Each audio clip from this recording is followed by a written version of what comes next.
कमलायतलोचन लोकपते विजयी भव वेङ्कटशैलपते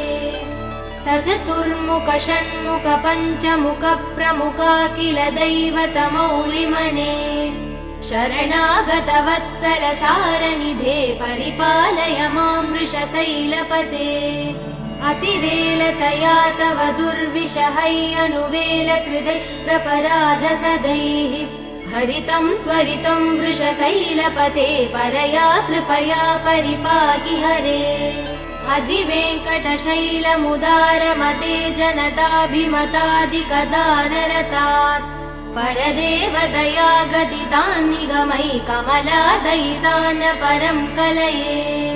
कलवेणुरवा वसगोपवधू शतकोटिवृतात् स्मरकोटिसमात् प्रतिवल्लविकाभिमदात् सुखदात् वसुदेव